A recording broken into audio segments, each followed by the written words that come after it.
Bismillahirrahmanirrahim. Assalamualaikum warahmatullahi wabarakatuh. Bismillahirrahmanirrahim. Alhamdulillahirabbil alamin wassalatu wassalamu ala Rasulillah wa ala alihi washabbihi wa mawala. Para mahasantri Yayan Tulungagung yang kami banggakan, mari kita melanjutkan pembelajaran kajian kitab Khulasaah Nurul Yakin yang kemarin kita mulai tentang perjalanan Kanjeng Nabi pada tahun kelima Hijriah.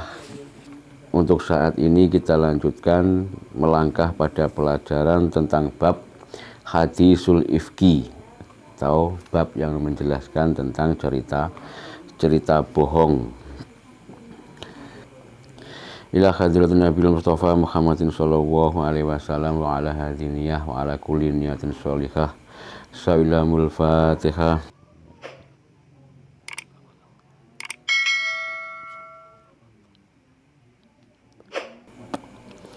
Bismillahirrahmanirrahim. Hadisul Ifki utawi iki iku mertelaake cerita goroh utawa cerita bohong. Hadisul Ifki utawi iki iku mertelaake cerita goroh atau cerita bohong.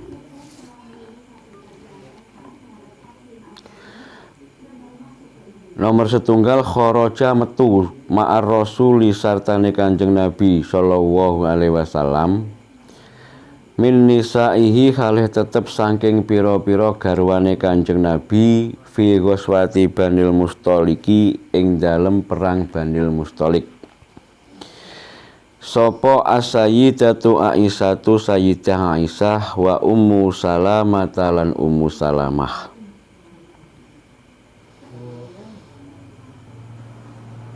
Yang pertama, ketika Kanjeng Nabi bersama para sahabatnya niku melakukan peperangan kepada Banil Mustalik, fi ghazwati Banil Mustalik niku para istri Kanjeng Nabi ada yang mengikuti Kanjeng Nabi untuk melakukan peperangan pada Banil Mustalik. Di antara istri-istrinya Kanjeng Nabi yang ikut dalam peperangan Banil Mustalik yaitu Sayyidah Aisyah dan Ummi Salamah. Wa fi asna'i ruju'il jaisi, nomor 2. Wa fi asna'i ruju'il jaisi lan ing dalem tengah-tengah baline pasukan Maldot terus sopo as-sayyidatu Aisyatu Sayyidah Aisyah liqodoi hajatiha krono nekani hajate Sayyidah Aisyah walamma adat lan ing dalem nalikane kondur sopo Sayyidah Aisyah iftaqodat mongko kelangan sopo Sayyidah Aisyah. Kelangan ikedaha ing kalunge Sayyidah Aisyah. Farajaat mongko ing dalem nalikane bali sapa Sayyidah Aisyah tabhasu kalih goleki sapa Sayyidah Aisyah. Farajaat mongko bali sapa Sayyidah Aisyah tabhasu kalih goleki sapa Sayyidah Aisyah anhu saking ikdaha atau saking kalunge Sayyidah Aisyah. Wa ba'daan wajadat gulan ing dalem sakwuse yen to nemokake sapa Sayyidah Aisyah ing ikdaha atau ing kalunge Sayyidah Aisyah niku rajaat mongko bali sapa Sayyidah Aisyah faraat mongko pirsa sapa Sayyidah Aisyah al-jaisa ing bala tentara al-jaisa ing bala tentara. Kota dama khalih temen-temen ninggal sopo al-jais atau bolo kentara niku ing Aisyah ing Sayyidah Aisyah. Fagolaba mongko nglindih atau menimpa ainaiha ing mripat loro nengak Sayyidah Aisyah opo annaumu rasa ngantuk. Fanamat mongko sare sapa Sayyidah Aisyah fitoriki ing dalem dalan. Ini cerita sebelum adanya berita bohong sebab musababnya adanya hadisul ifki atau cerita bohong tersebut, yaitu wa fi asna'i ruju'il jas madhatis sayyidatu Aisyah liqadha'i hajatiha. Ketika Sayyidah Aisyah niku mengikuti peperangan Kanjeng Nabi dalam perang Banil Mustalik, di tengah-tengah kembalinya para bala tentara, Sayyidah Aisyah itu tetap pada posisi tempat yang dibuat untuk peperangan tersebut. Jadi bala tentara niku semuanya pulang, Sayyidah Aisyah masih menetap di tempat peperangan tersebut. Nah, menetapi Sayyidah Aisyah pada tempat peperangan Banil Mustalik itu karena liqadha'i hajatiha, karena Sayyidah Aisyah niku masih melakukan qadha'il hajat, masih ada hajat yang perlu diselesaikan terlebih dahulu, sehingga tidak mengikuti, tidak bersama-sama kembali atau pulang bersamaan dengan para bala tentarane Kanjeng Nabi. Walama adat iftaqadat ikdaha, ketika Sayyidah Aisyah niku kembali untuk menututi para bala tentara yang sudah pulang tersebut, niku Sayyidah Aisyah niku kehilangan kalungnya atau kehilangan kalungnya Sayyidah Aisyah. Faraja'at tabhasu anha, ketika Sayyidah Aisyah niku mengetahui bahwasannya kalungnya ini hilang, akhirnya Sayyidah Aisyah kembali ke medan peperangan atau ke medan yang dibuat peperangan Kanjeng Nabi pada waktu perang Banil Mustalik tersebut, kembali untuk mencari kalungnya yang hilang tersebut. Wa ba'da'an wajadathu raja'at, ketika sudah ditemukan kalungnya Sayyidah Aisyah yang hilang itu, akhirnya Sayyidah Aisyah terus mau kembali pulang. Fara'atul jaisi kota qadamaha, sementara Sayyidah Aisyah sudah melihat para bala tentara itu sudah meninggalkan Sayyidah Aisyah. Mereka Sayyidah Aisyah masih bingung untuk mencari kalungnya yang hilang, akhirnya ketinggalan pasukannya Kanjeng Nabi. Faghalaba ainaiha an-naum fanamat fitorik, dan pada waktu itu saking lelai Sayyidah Aisyah mondar-mandir mencari kalungnya yang hilang untuk mengejar para bala tentara yang sudah meninggalkannya, niku Sayyidah Aisyah kelelahan dan rasa kantuknya itu datang. Ketika Sayyidah Aisyah niku mengalami kantuk atau rasa ngantuk yang sangat berat, fanamat fitorik, akhirnya Sayyidah Aisyah niku tertidur di pinggir jalan. Mereka saking lelai, saking ngantuke, akhirnya tertidur di pinggir jalan. Wa kana lan ono sapa Sofwan bin Mu'attal iku yasiru lumaku sapa Sofwan bin Mu'attal waro al jaisi ing dalem mburine bala tentara utawa bala pasukane perangan Kanjeng Nabi. Ya tafaqqadu khalih goleki sapa Sofwan bin Mu'attal, sapa Sofwan niku wau, ya tafaqqadu khalih goleki sapa Sofwan bin Mu'attal do'iahu ing bondo ilange Sofwan.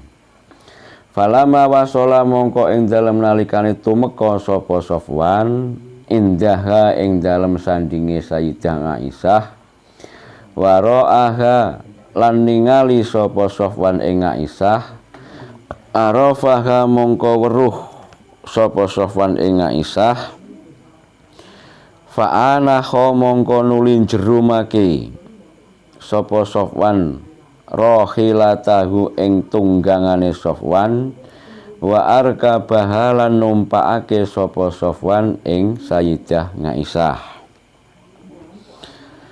Min ghairi ayat takallama, saking tanpa yento guneman utawa ngobrol sapa Sofwan ing Sayyidah Aisyah bi kalimatin kelawan sak kalimah. Sumasaro mongko nuli lumaku sapa Sofwan yakudu khalih nuntun sapa Sofwan rohilatan ing tunggangane Sofwan rohilata ing tunggangan. Hatta lahika sehingga bisa nyusul sapa Sofwan bil jaisi kelawan bolo tentara. Ketika Sayyidah Aisyah niku tertinggal oleh bala tentara Kanjeng Nabi dan tertidur di pinggir jalan sangke lelahe, sangke ngantuke, niku ndalalah kersane ngalah enten salah setunggale sahabat bolo perange Kanjeng Nabi niku nggih ketinggalan dari pasukan perange Kanjeng Nabi utawa berjalan di belakang pasukane Kanjeng Nabi. Ya tujuane dan sahabat tersebut bernama Utsman bin Mu'attal. Tujuannya Sofwan untuk berjalan di belakang bala tentara Kanjeng Nabi niku karena Sofwan juga kehilangan sesuatu barang yang dimilikinya. Juga sengaja untuk berjalan di belakang bala tentara, tidak sengaja itu cuman kebetulan saja mergo Sofwan juga mencari barang yang hilang. Akhirnya Sofwan malah juga ketinggalan para bala tentara Kanjeng Nabi sing pulang dari perang Banil Mustalik. Ketika Sofwan niku berjalan niku di pinggir jalan, Sofwan niku mendekati Sayyidah Aisyah yang sudah tertidur di pinggir jalan. Niku akhirnya Sofwan niku mengetahui bahwasanya niku Sayyidah Aisyah atau istrine Kanjeng Nabi. Ketika Sofwan niku mengetahui bahwasanya yang tertidur di pinggir jalan tersebut istrine Kanjeng Nabi, akhirnya kalau Sofwan karepe ditulungi, dimesakno Sayyidah Aisyah sangke lelahe, sangke ngantuke, sampai tertidur di pinggir jalan dan tertinggal para bala tentara perang Kanjeng Nabi. Akhirnya ditulungi kali Sofwan niku ditulungi dengan cara dinaikkan ontanya atau tunggangane. Zaman sakmono, zaman Kanjeng Nabi niku dereng enten kendaraan sing rena-rena kaya sakniki niku dereng enten. Jenenge kendaraan zaman Kanjeng Nabi niku nggih unta niku. Damel perang, damel beto napa-napa nggih namung unta niku. Kok enake nggih niku mawon tunggangane sing damel peralatan untuk tunggangan utawa untuk membawa sesuatu. Fa'ana khorohilatahu warkabah. Akhirnya untane niku disuruh duduk, terus Sayyidah Aisyah niku ditumpakne untane Sofwan niku wau. Ketika Sayyidah Aisyah sudah dinaikkan ke untanya Sofwan, akhirnya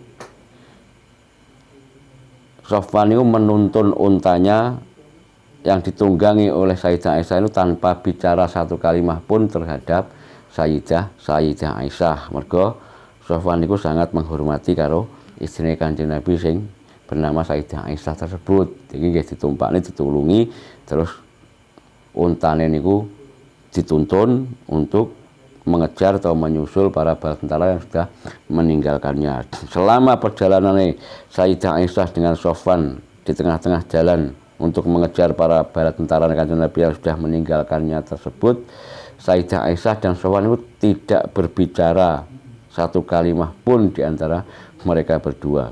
Mereka saling menghormati. Sofwan itu menghormati kali Sayyidah Aisyah mergo istrine Kanjeng Nabi. Sayyidah Aisyah nggih menghormati Sofwan mergo boten muhrimi.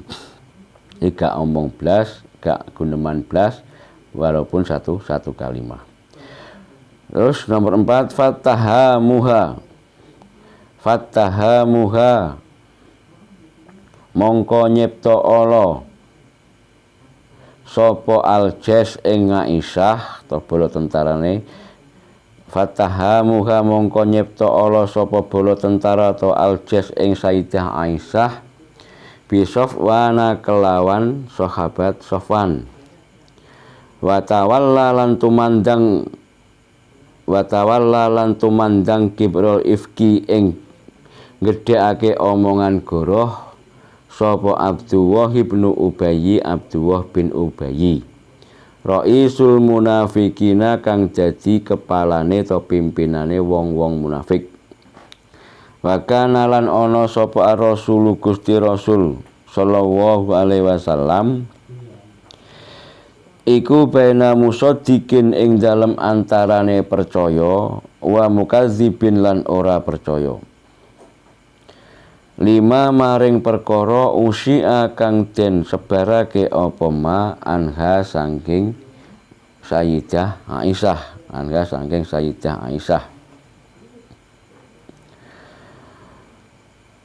hatta nazalat sehingga temurun apa ayatu baro'atiha pira-pira ayat kang mertelakake bebase Sayyidah Aisyah saking panyipta Allah. Apa ayatu baro'atiha pira-pira ayat kang mertelakake utawa kang jelasake bebase Sayyidah Aisyah saking panyipta Allah. Bi suratin nuri kelawan surat An-Nur. Bi suratin nuri kelawan surat An-Nur. Ketika Sofwan dengan Aisyah niku sudah bisa mengejar para bala tentara Kanjeng Nabi yang telah meninggalkannya, iso nututi, iso nyusul bala tentara Kanjeng Nabi, malah Sofwan kalih Aisyah niku difitnah atau dicipta Allah atau diberi ketakan dengan berita buruk atau berita bohong.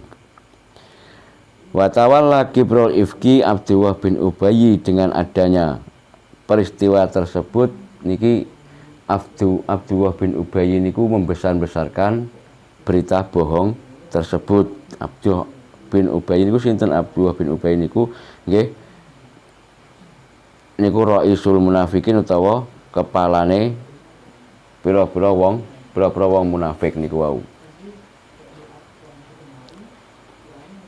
Wa kana lan ana sapa Rasul Gusti Rasul sallallahu alaihi wasallam iku bainal musaddiqina antarane percaya wa mukadzibin lan ora percaya 5 maring perkara usya kang den sebarake apa ma anha saking Sayyidah Aisyah hatta nazalat sehingga temurun apa ayatu baro'atiha ayat kang mertelake bebase Sayyidah Aisyah saking penyipta Allah mau bisuratin nuri kelawan surat Nur. Jadi ketika ada cerita peristiwa tersebut niku akhirnya Sayyidah Aisyah difitnah dengan Sofwan, dikira diberitakan telah melakukan sesuatu antara mereka berdua, dan berita tersebut disebarluaskan, digedek-gedek nih oleh Abdullah bin Ubayy sebagai raisul munafikin atau kepalanya wong munafik. Wa kana ar-rasul sallallahu alaihi wasallam bainal musaddiqin wa mukadzibin. Ketika Kanjeng Nabi mendengar adanya berita tersebut, Kanjeng Nabi niku mengalami kebingungan antara percaya dengan berita yang telah disebarkan oleh Abdullah bin Ubayy atau tidak percaya. Mau percaya niku mosok Sayyidah Aisyah gelem melakukan sesuatu yang diberitakan tersebut dengan Sofwan. Terus gak percaya nih Kanjeng Nabi lek berita niku sing nyebarne Abdullah bin Ubayy niku mergo kepalane wong munafik biasanya gampang memberikan berita-berita yang bohong.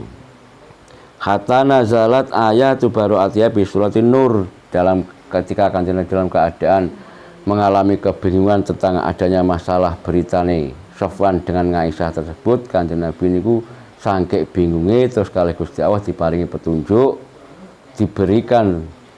diturunkan beberapa surat-surat atau ayat-ayat Al-Quran yang menjelaskan tentang kebebasan Aisyah dari tuduhan orang-orang yang telah menuduh dan memfitnah Aisyah dengan Sofwan tersebut. Diturunkannya surat An-Nur. Fafariha mongko bungah sapa Rasul Gusti Rasul sallallahu alaihi wasallam wa basyaraha lan bungahake sapa Kanjeng Nabi ing Aisyah bi baro'atiha kelawan bebase Aisyah. Wa amara bijildin wa amara lan perintah sapa Kanjeng Nabi bijildiman kelawan jilid atau mecut atau mencambuk wong bijil diman kelawan jilid wong soroha kang jelasake sapa man bil ifki kelawan cerita goroh sama nina kelawan 80 apane jaldatan jilitane atau pecutane wakanulan ono sapa man iku salah satan wong telu wahum utawi salasah iku Hamnatu bintu Jaksin Hamnah bin Jaksin wa Mistohu bin Usasata lan Mistoh bin Usasah wa Hasanu bin Sabitin lan Hasan bin Sabit. Ketika Kanjeng Nabi sudah mendapatkan jawaban dari Allah dengan turunnya surat An-Nur tentang masalah peristiwa yang terjadi antara Sofwan dan Aisyah yang telah difitnah oleh Abdullah bin Ubay tersebut, Kanjeng Nabi niku mengalami mendapatkan kebahagiaan yang tak terhingga. Maka wis oleh jawaban kali Gusti Allah tentang masalah kebebasan Aisyah dari tuduhan orang-orang munafik tersebut. Fafarika ar-Rasul wa basyaraha bi bara'atiha, maka Kanjeng Nabi sangat bergembira sekali dengan adanya ayat yang diturunkan oleh Allah berupa surat Nur tersebut, dan Kanjeng Nabi memberikan kebungahan atau memberikan kebahagiaan kepada Sayyidah Aisyah tentang masalah kebebasannya Sayyidah Aisyah dari tuduhannya orang-orang munafik tersebut. Akhirnya wa amara bijildiman sorroha bil ifki samanina jaldatan. Setelah adanya peristiwa tersebut, Kanjeng Nabi memerintahkan kepada algojonya untuk mencambuk siapapun orang yang telah menyebarkan berita bohong antarane Sofwan dan Aisyah samanina jaldatan dengan mendapatkan hadiah 80 cambukan bagi orang-orang yang telah menyebarkan berita bohong tersebut. Wa kanu salasatan, dan diantara orang-orang yang mendapatkan hukuman dari Kanjeng Nabi berupa 80 cambukan niku yaitu wahum Hamnatu bintu Jaksin, yang pertama Hamnah bintu Jaksin, wa Mistohu bin Usasah, Mistoh bin Usasah, wa Hasanu bin Sabitin, yang ketiga yaitu Hasan bin Sabit. Niku cerita bohong atau berita bohong yang telah terjadi di antara Sofwan dan Aisyah. Jadi sejak zaman Kanjeng Nabi niku sudah ada berita-berita bohong, berita-berita fitnah. Seorang nyapa dituduh reno-reno niku pun wonten kejadian tersebut atau cerita-cerita seperti itu. Termasuk istrinya Kanjeng Nabi yang bernama Sayyidah Aisyah juga pernah mendapatkan fitnah seperti itu. Dikabarkan buruk telah melakukan sesuatu yang tidak baik dengan Sofwan dan Aisyah. Moga-moga goro-gorone mekur ketinggalan dari pasukan perang Kanjeng Nabi. Keduanya niku berjalan bersamaan, bahkan Sofwan niku telah menaikkan Sayyidah Aisyah di atas untanya untuk dibawa pulang dan untuk mengejar para pasukan Kanjeng Nabi. Mungkin sampai di sini dulu pelajaran hari ini. Ada kurang lebihnya mohon maaf. Semoga apapun yang didapat hari ini bisa bermanfaat, bisa menambahkan ilmu bagi kita semua, sehingga kita semua bisa mendapatkan ilmu yang bermanfaat maslahah fid dini wa dunya wal akhirah. Sekian dari saya, kurang lebihnya mohon maaf. Wabillahi taufiq wal hidayah. Wassalamualaikum warahmatullahi wabarakatuh.